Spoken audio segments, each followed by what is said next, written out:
SIR full time job স্পষ্ট করেছে commission. বিএলওদের কাছে সিইওর এই নির্দেশিকা পাঠাচ্ছেন DM. SIR full time job স্পষ্ট করেছে কমিশন। বিএলওদের কাছে সিইওর এই নির্দেশিকা পাঠাচ্ছেন ডিএম। এই নির্দেশিকায় ঠিক কি বলা হয়েছে বিস্তারিত জানবো। আর স্কুলে যাওয়া নিয়ে নতুন কোনো নির্দেশ কি দিয়েছে স্কুল শিক্ষা দপ্তর জানাবে। সোমরাজ বন্দ্যোপাধ্যায় রয়েছে আমার সঙ্গে। সোমরাজ, দেখো, সোমবারের পর আজকেও রাজ্যের মুখ্য নির্বাচনী আধিকারিকের দপ্তর এটা স্পষ্ট করে দিল যে বুথ লেভেল অফিসারদের কাছে এসআইআর হচ্ছে এখন ফুল টাইম জব, অর্থাৎ তারা কোনো স্কুলে যেতে পারবেন না। যদি কেউ সরকারি দপ্তরের কর্মচারী হয়ে থাকেন, যারা বিএলওর কাজ করছেন, তারা সরকারি দপ্তরে যেতে পারবেন না। এমনকি কেন্দ্রীয় সরকারি কর্মচারীরাও তারা দপ্তরে যেতে পারবেন না, তারা আপাতত বিএলও হিসাবেই কাজ করতে হবে। এবং বুথ লেভেল অফিসারদের এই যে কাজ, সেটা ফুল টাইম জব, অর্থাৎ সকাল থেকে সন্ধ্যে পর্যন্ত তাদেরই বিএলও হিসাবেই কাজ করে যেতে হবে আগামী 4 নভেম্বর থেকে, অর্থাৎ গতকাল থেকে 4 ডিসেম্বর পর্যন্ত। কমিশন এই নির্দেশ ফের জেলা শাসকদের মারফত বুথ লেভেল অফিসারদের কাছে পাঠিয়ে দিচ্ছে। রাজ্যে ইতিমধ্যে 80,681টি বুথের জন্য 80,681টি বুথ লেভেল অফিসার নিয়োগ হয়েছে এবং 80,681 সঙ্গে থাকো। এসআইআর শুরু হতেই বিএলএ নিয়োগে জোর।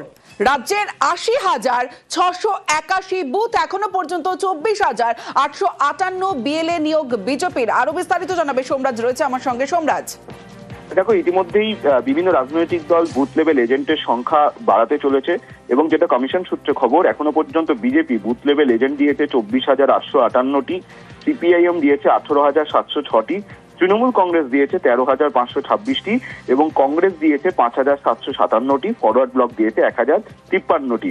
প্রত্যেকটি রাজনৈতিক দল যাতে বুথ লেভেল এজেন্টের সংখ্যা বাড়ায়, তার জন্য জেলা শাসকদের ফের নির্দেশ দেওয়া হয়েছে, যাতে জেলা স্তরে বিভিন্ন রাজনৈতিক দলগুলিকে অনুরোধ জানানো হয়, আবেদন জানানো হয়, তারা বুথ লেভেল এজেন্টের সংখ্যা বাড়ায়। কারণ ইতিমধ্যেই বুথ লেভেল অফিসাররা বাড়িতে বাড়িতে যেতে শুরু করেছেন, কিন্তু যে সংখ্যা দেখা যাচ্ছে তাতে দেখা যাচ্ছে এখনো পর্যন্ত বিজেপি সব থেকে বেশি বুথ লেভেল এজেন্ট দিয়েছে। এবং এসআইআর প্রক্রিয়া শুরু হতে বুথ লেভেল এজেন্টের সংখ্যা পরিমাণ বাড়াতে শুরু করলেও এখনো বিভিন্ন রাজনৈতিক দল 50% পর্যন্ত বিএলএ দিতে পারেনি, অন্তত তেমনটাই কমিশন সূত্রে খবর। বেশ,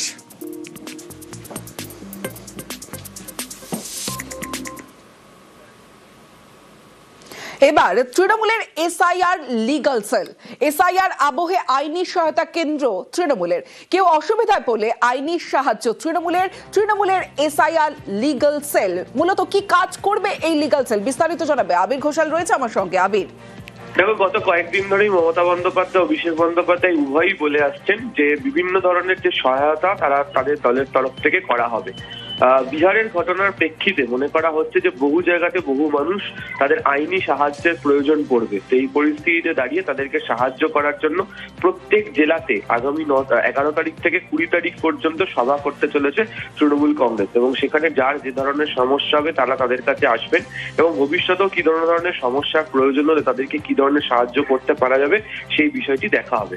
দ্বিতীয়ত, একই সঙ্গে তৃণমূল কংগ্রেস মনে করছে যে উত্তরবঙ্গের বেশ কতগুলি জায়গা এবং বিশেষ করে পূর্ব মেদিনীপুরে তাদের দলের যারা নেতা কর্মীরা রয়েছেন তারা নানাভাবে আইনি হেনস্থার শিকার হচ্ছেন।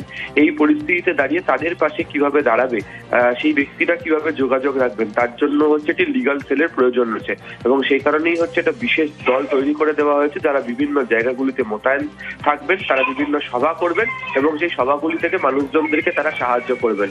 প্রথম সভা শুরু হতে চলেছে হচ্ছে আগামী 11 তারিখ কলকাতার ডরিনা ক্রসিং এই সভা হবে। চন্দ্রিমা ভট্টাচার্যকে বিশেষ দায়িত্ব দেওয়া হয়েছে, যেটা লিগাল সেলের বাকি যারা আইনজীবীরা রয়েছেন তারাও জেলাভিত্তিক বিভিন্ন কাজ করবেন এবং সেই রিপোর্ট দলের শীর্ষ নেতৃত্বের কাছে পাঠাবেন। বেশ, এসআইআর ফুল টাইম জব স্পষ্ট করেছে কমিশন। বিএলওদের কাছে সিইওর এই নির্দেশিকা পাঠাচ্ছেন DM. SIR full time job স্পষ্ট করেছে কমিশন। বিএলওদের কাছে সিইওর এই নির্দেশিকা পাঠাচ্ছেন ডিএম। এই নির্দেশিকায় ঠিক কি বলা হয়েছে বিস্তারিত জানবো। আর স্কুলে যাওয়া নিয়ে নতুন কোনো নির্দেশ কি দিয়েছে স্কুল শিক্ষা দপ্তর জানাবে। সোমরাজ বন্দ্যোপাধ্যায় রয়েছে আমার সঙ্গে। সোমরাজ, দেখো, সোমবারের পর আজকেও রাজ্যের মুখ্য নির্বাচনী আধিকারিকের দপ্তর এটা স্পষ্ট করে দিল যে বুথ লেভেল অফিসারদের কাছে এসআইআর হচ্ছে এখন ফুল টাইম জব, অর্থাৎ তারা কোনো স্কুলে যেতে পারবেন না। যদি কেউ সরকারি দপ্তরের কর্মচারী হয়ে থাকেন, যারা বিএলওর কাজ করছেন, তারা সরকারি দপ্তরে যেতে পারবেন না। এমনকি কেন্দ্রীয় সরকারি কর্মচারীরাও তারা দপ্তরে যেতে পারবেন না, তারা আপাতত বিএলও হিসাবেই কাজ করতে হবে। এবং বুথ লেভেল অফিসারদের এই যে কাজ, সেটা ফুল টাইম জব, অর্থাৎ সকাল থেকে সন্ধ্যে পর্যন্ত তাদের এই বিএলও হিসাবেই কাজ করে যেতে হবে আগামী 4 নভেম্বর থেকে, অর্থাৎ গতকাল থেকে 4 ডিসেম্বর পর্যন্ত। কমিশন এই নির্দেশ ফের জেলা শাসকদের মারফত বুথ লেভেল অফিসারদের কাছে পাঠিয়ে দিচ্ছে। রাজ্যে ইতিমধ্যে 80,681টি বুথের জন্য 80,681টি বুথ লেভেল অফিসার নিয়োগ হয়েছে এবং 80,681 সঙ্গে থাকো। এসআইআর শুরু হতেই বিএলএ নিয়োগে জোর।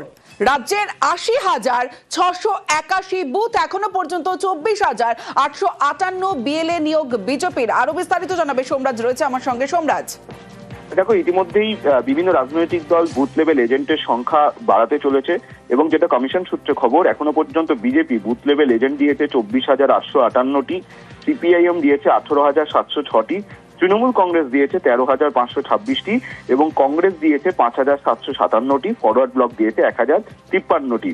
প্রত্যেকটি রাজনৈতিক দল যাতে বুথ লেভেল এজেন্টের সংখ্যা বাড়ায়, তার জন্য জেলা শাসকদের ফের নির্দেশ দেওয়া হয়েছে, যাতে জেলা স্তরে বিভিন্ন রাজনৈতিক দলগুলিকে অনুরোধ জানানো হয়, আবেদন জানানো হয়, তারা বুথ লেভেল এজেন্টের সংখ্যা বাড়ায়। কারণ ইতিমধ্যেই বুথ লেভেল অফিসাররা বাড়িতে বাড়িতে যেতে শুরু করেছেন, কিন্তু যে সংখ্যা দেখা যাচ্ছে তাতে দেখা যাচ্ছে এখনো পর্যন্ত বিজেপি সব থেকে বেশি বুথ লেভেল এজেন্ট দিয়েছে। এবং এসআইআর প্রক্রিয়া শুরু হতে বুথ লেভেল এজেন্টের সংখ্যা পরিমাণ বাড়াতে শুরু করলেও এখনো বিভিন্ন রাজনৈতিক দল 50% পর্যন্ত বিএলএ দিতে পারেনি, অন্তত তেমনটাই কমিশন সূত্রে খবর। বেশ।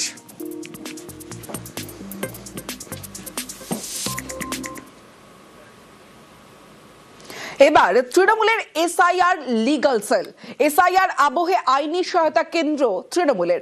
কেউ অসুবিধায় পড়লে আইনি সাহায্য তৃণমূলের এসআইআর লিগাল সেল। মূলত কি কাজ করবে এই লিগাল সেল, বিস্তারিত জানাবে আবির ঘোষাল, রয়েছে আমার সঙ্গে। আবির, দেখো, গত কয়েকদিন ধরেই মমতা বন্দ্যোপাধ্যায়, অভিষেক বন্দ্যোপাধ্যায় উভয়ই বলে আসছেন যে বিভিন্ন ধরনের যে সহায়তা তারা তাদের দলের তরফ থেকে করা হবে।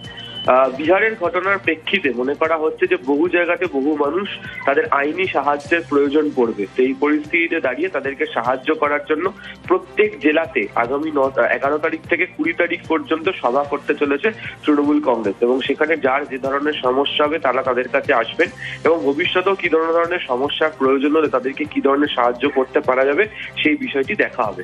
দ্বিতীয়ত, একই সঙ্গে তৃণমূল কংগ্রেস মনে করছে যে উত্তরবঙ্গের বেশ কতগুলি জায়গা এবং বিশেষ করে পূর্ব মেদিনীপুরে তাদের দলের যারা নেতা কর্মীরা রয়েছেন তারা নানাভাবে আইনি হেনস্থার শিকার হচ্ছেন।